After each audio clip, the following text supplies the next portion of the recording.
아침에 나로 주의 인자한 말씀을 듣게 하소서. 성도 여러분 안녕하세요. 10월 1일입니다. 오늘도 하나님의 은혜가 여러분들의 삶의 자리에 가득하기를 간절히 소망합니다. 말씀 한 국 봅니다. 구약 욥기 1장 1절부터 5절까지의 말씀을 제가 봉독해 드립니다. 우스 땅에 욥이라 불리는 사람이 있었는데 그 사람은 온전하고 정직하여 하나님을 경외하며 악에서 떠난 자더라. 그에게 아들 7과 딸 3이 태어나니라. 그의 소유물은 양이 7,000마리요 낙타가 3,000마리요 소가 500결이요 암나귀가 500마리이며 종도 많이 있었으니 이 사람은 동방사람 중에 가장 훌륭한 자라. 그의 아들들이 자기 생일에 각각 자기의 집에서 잔치를 베풀고 그의 누이 3명도 청하여 함께 먹고 마시더라. 그들이 차례대로 잔치를 끝내면 욥이 그들을 불러다가 성결하게 하되 아침에 일어나서 그들의 명수대로 번제를 드렸으니 이는 욥이 말하기를 혹시 내 아들들이 죄를 범하여 마음으로 하나님을 욕되게 하였을까 함이라. 욥의 행위가 항상 이러하였더라. 아멘. 오늘부터 구약 욥기서의 말씀을 가지고서 저희들이 큐티를 하게 됩니다. 욥기 그러면 고난이라는 주제를 가지고 이어지는 말씀인데 스토리가 상당히 흥미진진하지요. 근데 실상 이 욥기를 읽다 보면 참 지루한 면이 없지 않아 있습니다. 왜냐하면 그 중심 내용들 많은 부분들이 했던 말을 또 하고 했던 말을 또 하는 똑같은 말이 반복되어지는 것 같고 누구의 말이 옳은지를 구분하기가 힘든 그러한 말이 쭉 이어지는 그러한 내용입니다. 스토리는 재미있고 흥미있고 아주 중요한 주제인데 실상 읽다 보면 그렇게 쉬운 그러한 말씀이 아니에요. 특히 이 욥기라는 이 욥기 안에 있는 이 고난이라는 주제 이것을 제대로 보지 못하면 욥기를 잘못 이해하기가 쉽습니다. 욥이 고난을 받으면서 하나님을 원망하지도 않고 하나님을 굳건하게 믿었더니 하나님께서 갑절의 복을 주셨더라. 우리도 고난 속에서 하나님을 의지하고 원망하지 않고 떠나지 않아서 하나님으로부터 갑절의 은혜를 받자라는 식의 단순한 구조로 이 말씀을 이해하게 되는데 욥기의 말씀은 그런 가벼운 그러한 구조의 간단한 말씀이 아닙니다. 한번 저와 여러분이 이 욥기에 주어진 이 말씀을 묵상하면서 더 깊은 하나님의 그 뜻을 찾고 변화되어지는 소중한 시간이 되기를 소망합니다. 욥이라는 사람은 우스 땅의 사람인데 성경은 동방에서 가장 훌륭한 사람이다. 하나님을 경외하는 의인이었다라고 말합니다. 그런데 이처럼 하나님을 경외하고 동방에서 가장 의롭고 훌륭한 이 욥이 고난을 당해요. 10명의 자녀가 한순간에 죽습니다. 그 많은 재산을 다 잃어요. 자기의 몸이 병들어 죽을 지경까지 이르게 되자 아내가 하나님을 원망하고 버리라고 떠나라고 하면서 도리어 욕을 하면서 아내가 떠납니다. 그 고통 이렇게 의인이면서 동방에서 가장 훌륭한 이 욥이 왜 고난을 받게 되는지 욥이 고난을 받게 되는 과정 그 내용이 욥기 1장과 2장에 나오거든요. 그리고 3장부터 37장까지 그러니까 욥기 전체가 42장으로 되어져 있는데 그 가운데 대부분인 35장이 욥과 그의 세 친구 그리고 엘리후가 왜 고난을 받게 되는지 난상 토론을 벌이는 거예요. 서로 비방도 하고 비난도 하면서요. 근데 그 세 친구와의 엘리후의 결론은 뭐냐면 인과응보다 네가 죄를 지었으니까 하나님으로부터 진노를 받은 거야 라고 말해요. 욥이 그것을 시인해요. 인정해요. 그래 나 죄인이다. 그러나 내가 이만큼 고통받을 만큼 죄진 것이 없어. 나 그렇게 죄짓진 않았어. 하나님 말씀 좀 해주세요. 말씀해 보세요 라고 하나님 앞에 하소연하는. 그래서 이 욥기 전체를 보면 1장과 2장은 욥이 고난을 받는데요. 그리고 3장부터 37장까지는 이 고난이 왜 왔는지 서로 논쟁을 벌이는 사람의 생각으로 가득 차 있습니다. 근데 38장에서 하나님께서 임하셔서 욥에게 그리고 욥의 세 친구에게 질문을 던지는데 38장부터 41장까지 100가지 정도가 넘는 질문을 폭포수처럼 하나님께서 쏟아부으십니다. 너 이것 아니? 너희들 이것 아니?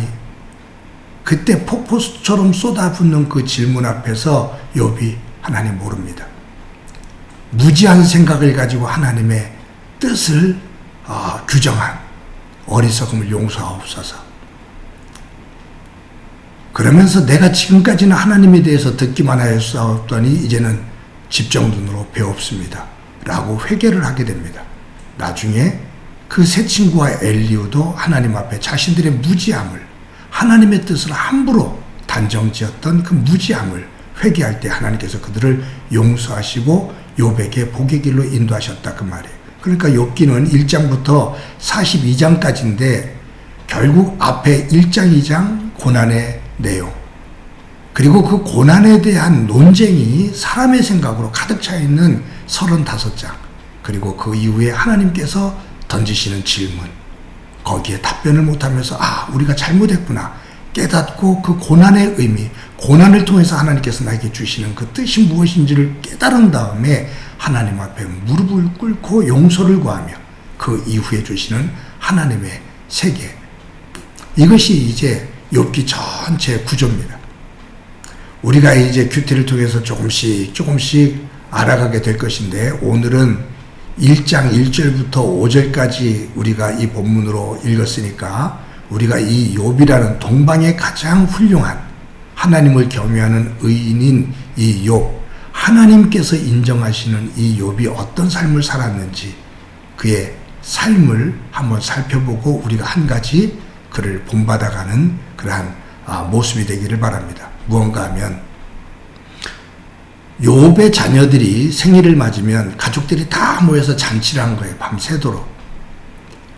그래서 잔치를 다 끝내고 다 돌아가면 욥은 날이 밝으면 10자녀, 7아들과 3딸의 숫자대로 번제를 드렸습니다. 왜냐하면 밤새도록 잔치를 하다가 혹시 내 자녀들이 귀한 믿음의 자녀들인데 혹시라도 하나님 마음을 아프게 하는, 하나님 앞에 죄를 짓는 말이나 행동을 한 일이 있으면 안 된다.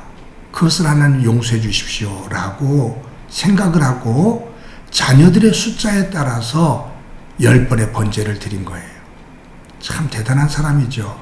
그런데 오늘 본문의 마지막 절에 이렇게 기록되어 있어요. 마지막 절 마지막 부분에 욥의 행위가 항상 이러하였더라. 그러니까 욥은 하나님 앞에서 산 거룩한 사람입니다. 자신만이 아니라 자신의 자녀들이 조금이라도 하나님에게 아픔이 되어지고 하나님 앞에 죄된 모습으로 서는 것, 그것을 용납할 수 없는, 그런 일이 있어서는 되지 않는 그러한 거룩한 삶, 경건한 삶을 살려고 애를 썼던 사람입니다. 대충 하나님 앞에 선 것이 아니라 항상 그는 하나님 앞에서 자신을 돌아보며 가정을, 자녀들까지도 이끌었다 그 말이죠. 여러분, 우리가 자녀들과 대화를 나누면서 강조하는 것이 있습니다. 근데 그 강조하는 것은 자녀가 잘 되기를 원해서 강조하지만 사실은 부모가 강조하는 그 내용은 그 부모가 가장 가치 있게 여기는 겁니다. 내 자녀들에게 이렇게 해라, 이렇게 살아야 된다, 이렇게 됐으면 좋겠다 라는 것을 강조하는 것을 가만히 보면 내가 이 땅을 살아가면서 가장 중요하게 여기는 것, 그것을 강조하게 돼 있어요. 우리는 우리의 자녀들에게 은연중에 무엇을 강조하고 있는지 우리를 한번 돌아볼 수 있기를 소망합니다. 욥은 하나님입니다. 욥은 어떤 상황 속에서도 하나님을 강조합니다. 하나님 중심으로 세웁니다.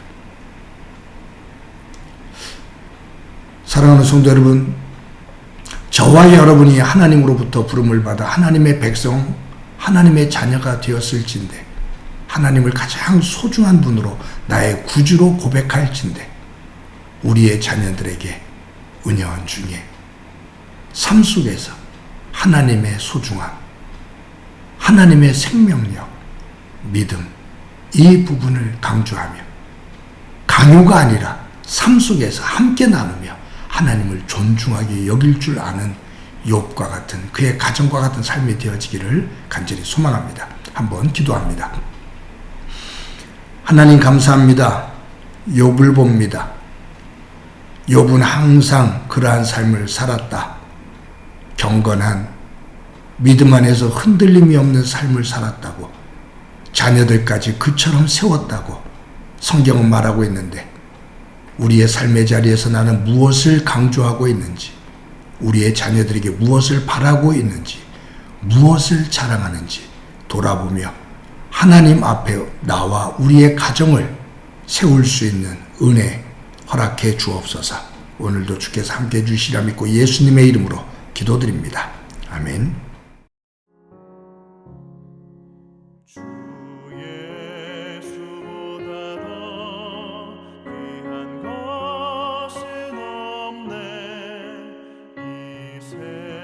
세상